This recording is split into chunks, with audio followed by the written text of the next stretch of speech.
Good morning, guys. It's finally the end of this crazy school year.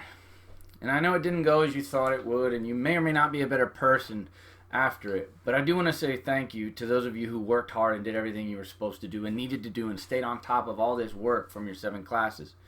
And some of you even did it as you had to watch younger siblings, you had internet issues, you might have even had to work. So if you pulled it off, you did it. That's awesome.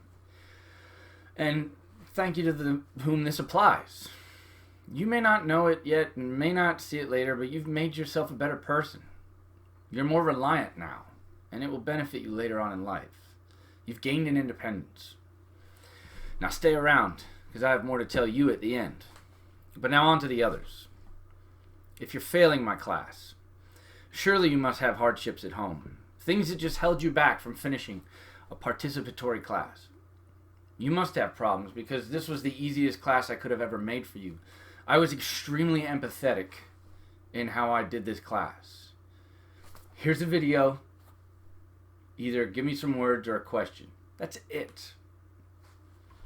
Those of you who just skip to the end of the videos, yeah, I know that's all you had to do. I'm not an idiot, but that's also a lesson. It says a lot about the person who you are. Going to try shortcuts the rest of your life? You're probably also the person who asked me a question on Esby that the video answered, which is pretty weak, and I'm severely unimpressed. Try that with a boss in the future. Shortcuts only get you so far. To those of you who waited until weeks 8 and 9 to ask me if you can turn in late work, I'm severely unimpressed with you. But you're used to that by now, I would assume. People being disappointed. I spent 24 weeks trying to make you a better person, and you've proven the opposite. You did nothing or close to it, and not only did you do nothing, then you decided, before you even read the messages I took time to make for you, to message me directly on Edsby asking me, brave, very brave, what you can do to help your grade. Bravery and desperation is a little too late. You've decided my time is not worthy of you, so there you go. All the messages and videos are out there just waiting to tell you what to do. And you have 3 days. To those of you who this applies, I wish you good luck. Because if there were not underlying circumstances to this failure of yours, of which were never communicated, see video 2, communication, then I must assume that you truly wanted to fail. It was a choice. It was your choice. Then that's on you. I hope then that you get to learn the lessons you need in life from someone other than myself. I tried the ones I tried to teach you. I've now become one of the many wasted resources in your life, and I hope that I'm the last one you waste. This was clearly a time for growth. This was clearly a chance to prove yourself to others, if not to yourself, that you're capable of success, that you are grown up, that you had self-control and independence and some drive, and how proud your parents could have been of you. Don't you want to know that if something truly catastrophic was to happen, that you'd be able to handle it? Because please understand that there's more to come, so much more. This was not the hardest challenge you will face in life. Failing my class may seem small to some of you, but don't you see that you failed at more than just my class? A class where all the work was participatory, just do a little work. It's not like the other classes where you actually had to retain knowledge. Here's a video, 4 minutes long, 6 questions. Really? You're so busy you can't go on YouTube where you literally spend hours already? It's very weak. Embarrassing, actually, if you ask me. Embarrassing.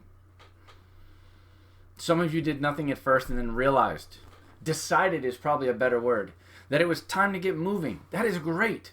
You figured it out. And then you prioritized and there was growth. But to those of you who simply gave up, made excuses the entire process, blamed the system or others or even me, you will unfortunately do this for the rest of your life if you don't change. And like I said, it gets harder, not easier, guys. So since life gets harder, and some people get good at handling these challenges, that others look at them with envy. How do they do it, they ask. How do they handle these things that happen to them in life? They're simply better and more trained to handle things. Not because they hid behind excuses, but because they provided solutions instead of them. Don't you want that to be you? A person who solves your own problems? Someone who isn't lazy? Someone who can handle a few speed bumps on the road of life? Someone who can handle the catastrophic events of life? And this was not one, guys. This was a world speed bump. World war is a major event. Major natural disasters could be one. The loss of a loved one. Losing a child. My neighbors just lost their 15-year-old daughter. That's devastating. And that's what life can have for you. But you can survive them. They're terrible for a reason. And you don't have control over them. But you can have hope. And to know that you're going to be okay. Look, I know you're young. But the faster you get out of the nest, and I mean throw yourself out and fall. Not needing to be pushed out at age 30. Because you aren't paying rent to your parents. And then you whine the entire time it's happening. How could you do this to me? I mean fall out on your own. To feel the free fall. And out of fear, to put out your unused wings and realize what they're for. Imagine learning to fly at 15 versus when you're 30.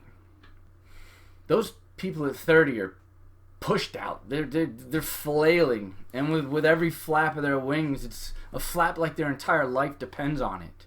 They don't have any skills. They can't cook for themselves. Laundry is an unknown thing. I don't know how to do it. My job's just not paying me enough. Excuses, excuses, excuses, excuses.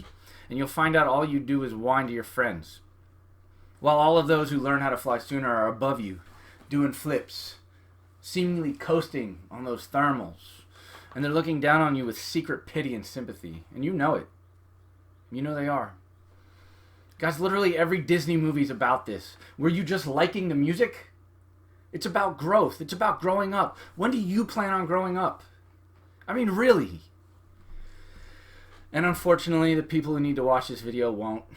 And I know that. Maybe this was all just a pep rally for those of you doing it. For those of you pulling it off. Maybe you can get the idea that you can do more now. More than you thought. You know there's something special about you. And there's a need for successful people in the world. And maybe there's a need for unsuccessful people. So keep learning to fly, guys. I'm proud of you. And I'm sure others are as well. And as you fly around above the heads of those on the ground, you'll realize that you're happy with yourself. And you deserve to be. And you'll also learn that you're going to continue to fly the rest of your life. And that you're going to get better at it. And you'll be perfecting this flight. Just imagine how great you're going to be.